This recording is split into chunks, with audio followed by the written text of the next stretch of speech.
Our world is a world of water. The oceans cover 71% of the surface of the Earth and provide us with the oxygen we need for every 2 breaths we take. It may be the case that much of the marine life we see today is lost to history. And as the seas continue to change, we may find that much of the life around us can only ever be seen through a screen.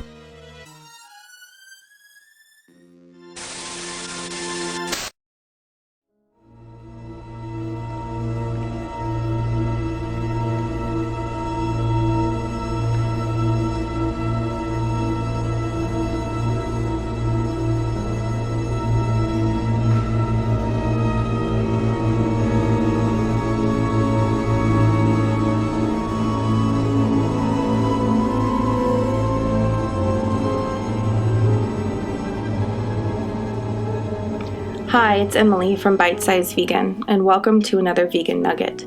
The health of our oceans is absolutely vital to all life on this planet, including those of us on land. In fact, the oceans are the only reason our planet even has life. Earth's first breath of oxygen came from cyanobacteria over 2.7 billion years ago. But now, the oceans are facing total destruction from the very beings they brought to life. Humans. The collapse of our oceans will spell disaster for all life on this planet. As marine life conservationist Captain Paul Watson of Sea Shepherd says, "If the oceans die, we all die." Humans have fished the oceans for thousands of years, but with the rise of commercial fishing methods, pollution runoff, and habitat destruction, marine animal populations are no longer able to replenish themselves fast enough. This video is going to look into the vital question, is our ocean running out of fish? And if so, what is the implication for life on this planet? This issue is incredibly complex, and we will barely be touching the surface. To understand the depletion of marine life from our oceans, we must address the main causes: overfishing, ocean dead zones, pollution, and habitat destruction. We're also going to look into what the main source of this oceanic destruction is, and why it's rarely or never discussed by those individuals and organizations dedicated to protecting the oceans and their inhabitants. Let's start with the most obvious and oft discussed reason: overfishing. 90 to 100 million tons of fish are pulled from our oceans each year, with some sources even estimating 150 million tons. From the 1950s to 2011, worldwide catches increased 5-fold, while the amount of fish in the sea was reduced by a half. 3/4 of the world's fisheries are exploited or depleted, and some scientists predict that we'll see fishless oceans by 2048. According to the most current report in 2014 from the Food and Agricultural Organization of the United Nations, the world's marine fisheries have expanded continuously to a production peak of 86.4 million tons in 1996, but have since exhibited a general declining trend. However, a more recent study published in 2016 challenges these statistics, finding gross underreporting of catches, as well as issues with the FAO's data entry methods, leading to underrepresentation.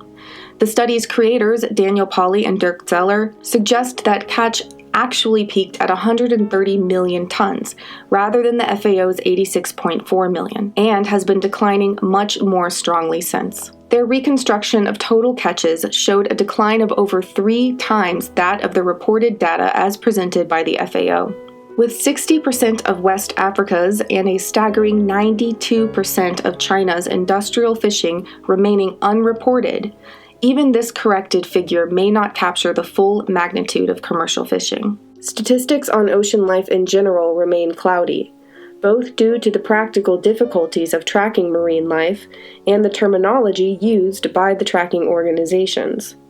In their 2012 State of the World Fisheries and Aquaculture report, the FAO found that 87.3% of fish stocks were fully exploited or overexploited. However, comparing this figure to the reports before and after is no easy feat. Between their 2010 and 2012 reports, the FAO had reduced its level of exploitation terminology from 6 to 3 categories. Now, in the most recent report from 2014, they've further clouded the issue, replacing exploited with fished, and introducing 2 vague categories termed sustainable and unsustainable levels. This terminology has the dual effect of both making the situation sound less dire and making the comparison between reports unnecessarily difficult. But when you pick through the data and unravel the terminology, the upward trend of fish stock depletion becomes clear. The bottom line is that as of the most current report from 2014 using 2011 data, less than 10% of our world's fisheries remain unexploited. It's not just the amount of fish being taken from the ocean for food that is the issue. Far more devastating are those non-target species unintentionally captured, termed bycatch, or more accurately, bykill. According to the FAO, for every 1 pound of fish caught, up to 5 pounds of unintended marine species are caught and discarded as bykill, though figures can be as high as 20 pounds of untargeted species for every pound of targeted animals killed. A report that came out just a few weeks before this video found that in select U.S. fisheries alone, bycatch in 2013 totaled approximately 689.1 million pounds. All of the industrial fishing methods used around the world come with the high cost of bycatch. One study analyzed bycatch solely from pelagic longline fishing in the Pacific Ocean. Longlining is a method which uses a main fishing line up to 100 kilometers in length, with secondary lines branching off of it, each set with hundreds of thousands of barbed baited hooks. The study found that 4.4 million non-targeted marine animals are killed as bycatch due to pelagic longline fishing in the Pacific Ocean every year, including on average 3.3 million sharks, 1 million marlins, 59,000 sea turtles, close to 77,000 albatrosses, and almost 20,000 dolphins and whales. Trawling, the primary method used for shrimp, is often referred to as the ocean equivalent of clear-cutting rainforest, with 80 to 98% of unintended catches being thrown back into the sea, dead. It's estimated that 650,000 marine mammals, including whales, dolphins, and seals, are killed or seriously injured every year by commercial fisheries outside the United States. Because of this, almost every foreign fish product sold in the United States enters the U.S. market in violation of federal law, namely the Marine Mammal Protection Act, which has remained pitifully unenforced for over 40 years. With 90% of all seafood consumed in the United States coming from foreign sources, this means that the American seafood industry has a large hand in devastating marine mammal populations while grossly violating its own federal law. The mechanical method used for fishing isn't the only issue. There's also the method of species targeting. Humans tend to go after the biggest fish first until they are no longer available. Then they move on down the chain, a process marine biologist Daniel Pauly termed fishing down marine food webs. The removal of apex predators leads to what's called trophic downgrading, where the loss of predators allows other species to grow unimpeded, upsetting the entire ecosystem. One study suggests that the removal of sharks may contribute to climate change by leaving the unchecked numbers of species to feast on the ocean's vegetation, releasing the ancient carbon found there in massive quantities. Dr. Peter McCready, one of the study's authors, cautioned that if we just lose 1% of the ocean's blue carbon ecosystems, it would be equivalent to releasing 460 million tons of carbon annually, which is about the equivalent of about 97 million cars. It's about equivalent to Australia's annual greenhouse gas emissions. With 73 million sharks killed every year for the shark fin industry, and 40 to 50 million sharks dying every year as bykill, not to mention the impact of shark culls, the ocean's most vital predators are under attack, and the repercussions of their decimation will affect us all. Not only do fishers move from species to species, but they will also move from area to area, decimating one before moving on to the next. For example, 33% of the European Union's seafood comes from developing nations. While overfishing is certainly the most obvious drain on the world's fish and the most talked about, it is by no means the only cause. Ocean dead zones are a huge threat to marine life. Dead zones, or hypoxic zones, are areas of the ocean where there has been such a reduction in oxygen that animal life suffocates and dies. While ocean protection organizations will mention dead zones, they by and large ignore their number one cause: animal agriculture. Animal agriculture is the leading cause of not only ocean dead zones, but also species extinction, water pollution, and habitat destruction, all of which severely impact our oceans.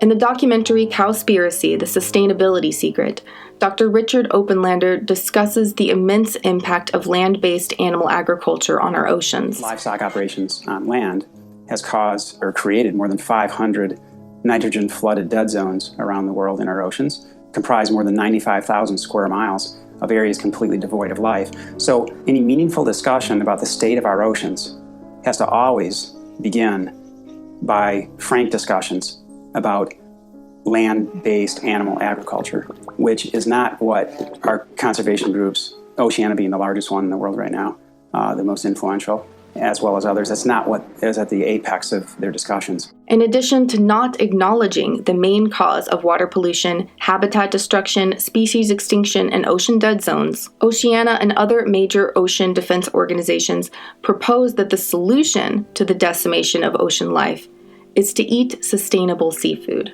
Unfortunately, there is no such thing as sustainable seafood. With whales dying from starvation and 90% of all large fish species gone, the ocean can't even sustain itself, let alone the up to 150 million tons of sea life we pull from it every year. Additionally, sustainable seafood labels do not account for the greenhouse gas emissions caused by fishing. The 2013 State of the Ocean report stated, "Not only are we already experiencing severe declines in many species to the point of commercial extinction in some cases, and an unparalleled rate of regional extinctions of habitat types, we now face losing marine species and entire marine ecosystems, such as coral reefs, within a single generation. Unless action is taken now, the consequences of our activities are at a high risk of causing, through the combined effects of climate change, overexploitation, pollution, and habitat loss, the next globally significant extinction event in the ocean." It's clear that wild fish and marine animals are in danger. So what about farming fish? Isn't that the ideal solution? Wouldn't it reduce the amount of fish we're taking from the sea? Sadly, the opposite is true. When fish farms or aquaculture took off in the 1950s, the number of wild-caught fish also rose dramatically. From 1950 to 2001, fish farming increased 38-fold, from 1 million tons to 38 million tons. Fish farms actually increase the number of wild fish caught because farmed carnivorous species require large inputs of wild fish for feed. Aquaculture systems also modify and destroy wild fish habitats, pollute the water with waste disposal, introduce exotic species, and are breeding grounds for pathogens and pests. Today, the majority of wild-caught fish go to feed our farmed fish, as well as our pigs, cows, and chickens. In an extremely thorough and mathematically challenging article, Harish Sethu of CountingAnimals.com deduced that the United States alone uses more than 5.6 billion pounds of wild-caught fish to feed the animals we eat, with between 144 and 293 wild sea animals killed annually to feed the farmed fish and shrimp eaten by the average American consumer. By the best estimate allowed with the hindrance of the FAO's underreporting and impersonal quantifying of sea life by the ton and not the individual, every year we kill over 2.8 trillion fish. That's 2.7 trillion more every year than the number of humans to have ever existed in the history of our species. If fishing is so unsustainable, why is it continuing at a frenzied pace? Well, it's no surprise that a huge motivator is money. A 2010 study found that global fishery subsidies for 2003 are between $25 and $29 billion. These results imply that the global community is paying the fishing industry billions each year to continue fishing, even when it would not be profitable otherwise, effectively funding the overexploitation of marine resources. Now, all that we've covered in this video has not even touched on the ethical side of fishing. You can see my video on whether fish feel pain to look into that aspect. The bottom line is that there is no way to fish sustainably. Our oceans, our Earth, and we ourselves are facing a massive extinction. We have already gone beyond the point of being able to reverse the damage. As Dr. Oppenlander states, it has been 300 million years since the last time our oceans have been this warm and acidic, and at that time, it took over 30 million years to recover. We have to stop fishing, and we have to call for the organizations charged with the duty of protecting our oceans to actually protect them, not have an active hand in their destruction by peddling a myth of sustainability. So what can you do to help? Stop eating seafood and educate others. Send them this video and/or the blog post with all of the scientific backing via careful citations. Dig into those resources if you doubt these claims. But make a change. If the oceans die, we all die.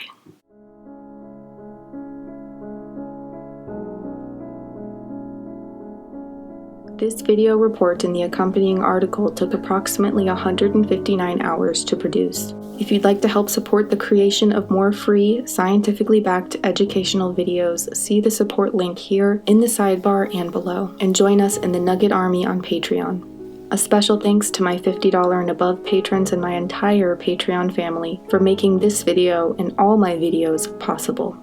You have my undying gratitude. If you found this video helpful, please give it a thumbs up and share it with friends, family, and organizations to educate and inspire action. At this point, we are the only hope for the ocean, and the ocean is our only hope for survival.